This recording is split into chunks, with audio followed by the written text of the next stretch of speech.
Et toujours dans le programme du soir, je vous retrouve pour la dernière partie. Et c'est d'un regard croisé le tout premier numéro de cette semaine. Encore 4 sujets à aborder avec nos invités. Nous parlerons d'abord du Libéria, Joseph Boakai, vainqueur au deuxième tour face à Ouéa. Deuxième sujet, ce sera le Sénégal. Le PASTEF désigne Diomaye Faye, candidat à la présidentielle à la place d'Ousmane Sonko. Notre troisième sujet, ce sera la République démocratique du Congo. Les campagnes électorales ont démarré, puis nous terminerons bien évidemment par le Togo. La Banque de développement allemande appuie les communes à hauteur de 20 millions d'euros. Et pour en parler ce soir, 3 invités sur ce plateau. Avec moi, Gabin Adjaro. Vous êtes juriste et analyste politique. Bonsoir Gabin et bienvenue.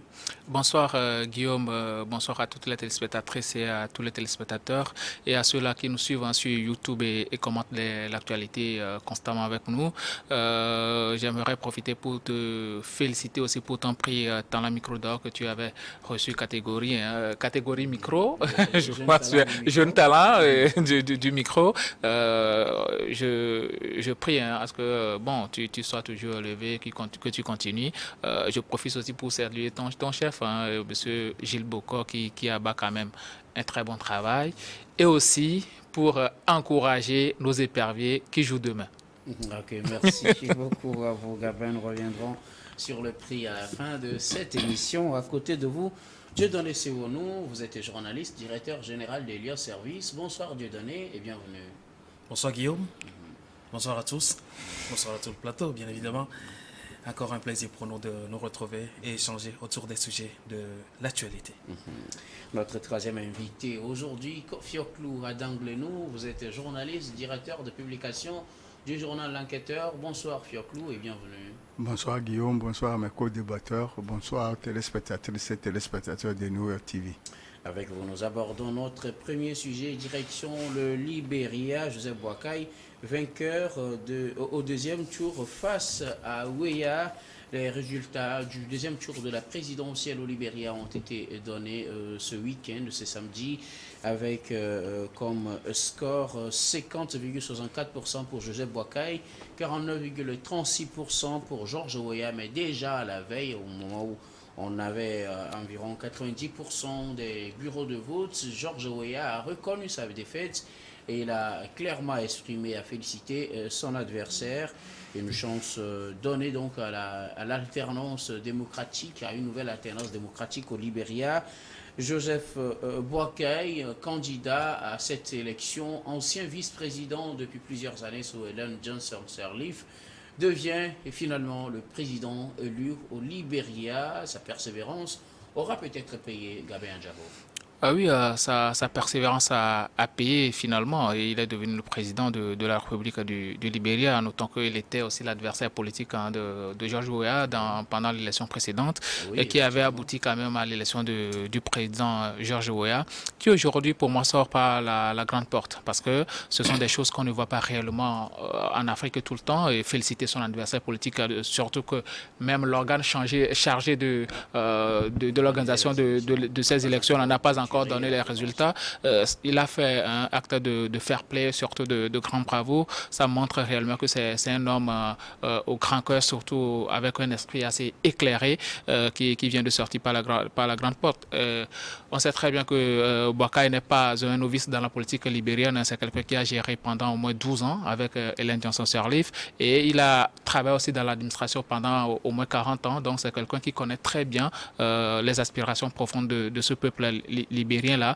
Aujourd'hui, il est arrivé à la tête du pays, mais pour moi, c'est quelqu'un qui connaît la maison, comme on peut le dire, parce qu'il a eu déjà à servir ce pays-là pendant au moins 12 ans, et il sait très bien ce à quoi s'attendre. Et pour moi, je pense qu'aujourd'hui, le Libéria est en train de tourner une page. Parce que nous savons très bien que ce pays avait été martyrisé pendant très longtemps par les guerres civiles, et ensuite par la crise Ebola, la crise Covid, et même la crise russo-ukrainienne n'a pas véritablement facilité les choses à l'ancien président George Weah, qui avait d'énormes programmes, même s'il a beaucoup fait. Je pense qu'il y a beaucoup de choses à faire encore pour un pays qui sort de la guerre. Je pense qu'aujourd'hui, on peut quand même féliciter et le président sortant et Joseph Boakai qui quand même a mené une bonne campagne, a travaillé réellement sur le terrain avec son plan de sauvetage. Je pense que quand même il va pouvoir arriver à exécuter ce plan-là, même si pas à 100%, mais au moins déjà à 70%. Je pense que le peuple libérien en sortira grandi. Dieu donne ses nous. Joseph Boakai, finalement élu président au Libéria, il a pendant longtemps été vice-président sous Ellen Johnson Sirleaf. Il aurait pu devenir président lors de la dernière présidentielle. C'était face au même George Weah qu'il avait battu à l'époque avec une courte avance sur lui. Cette fois-ci, il prend sa revanche. Il est élu président. Sa persévérance aura-t-elle payé?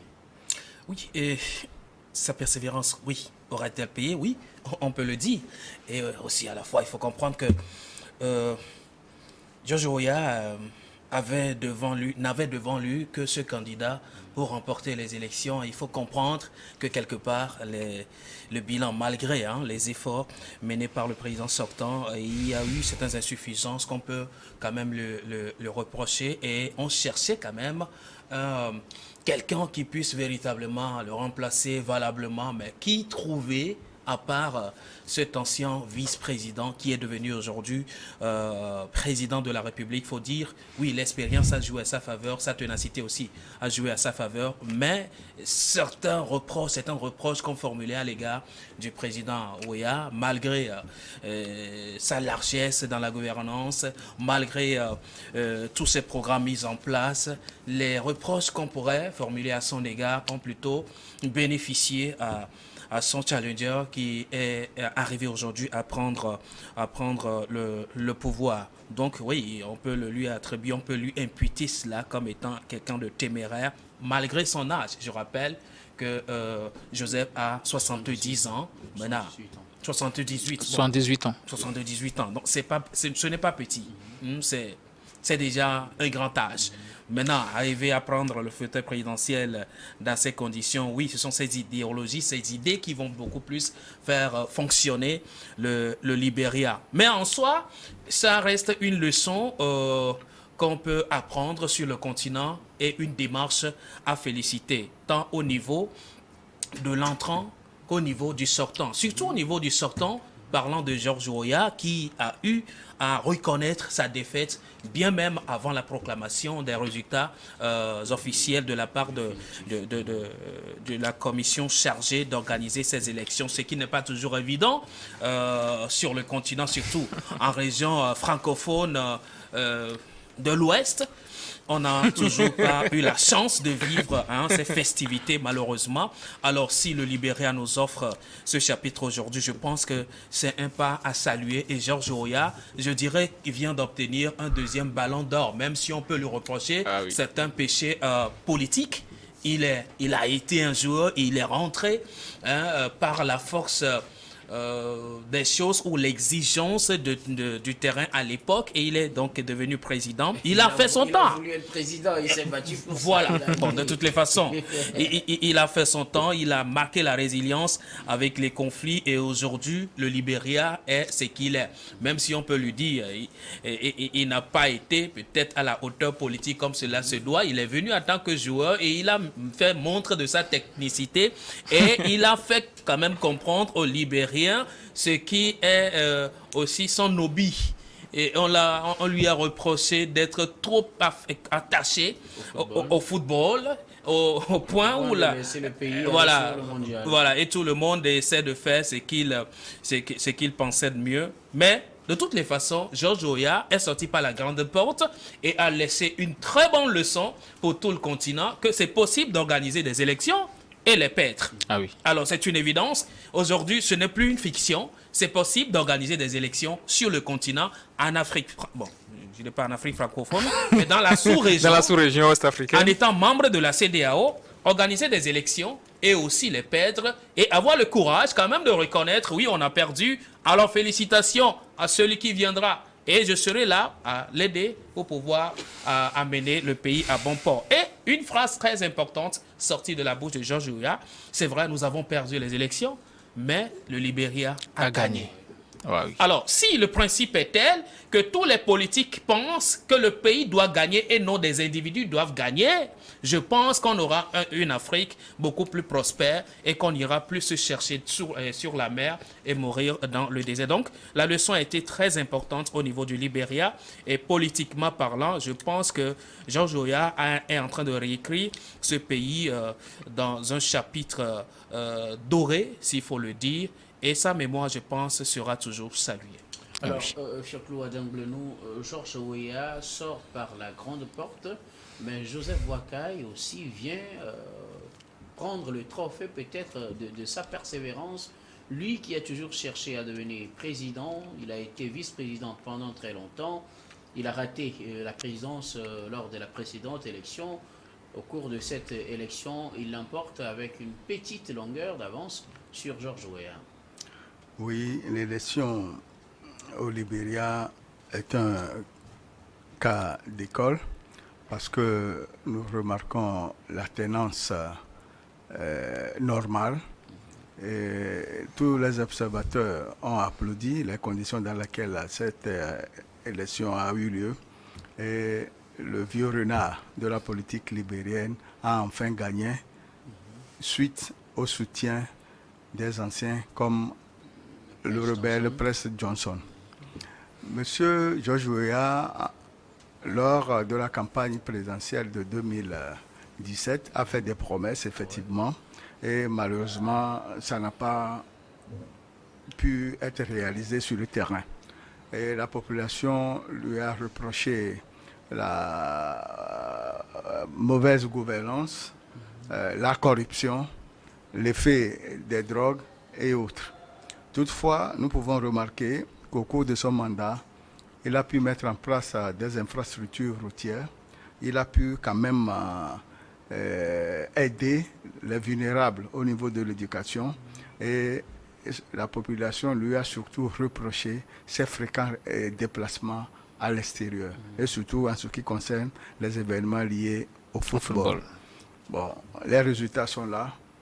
Et comme l'a dit Dieudonné, il a fait preuve de fair play en reconnaissant d'avance sa défaite et en téléphonant et en félicitant son adversaire qui est devenu aujourd'hui le président élu.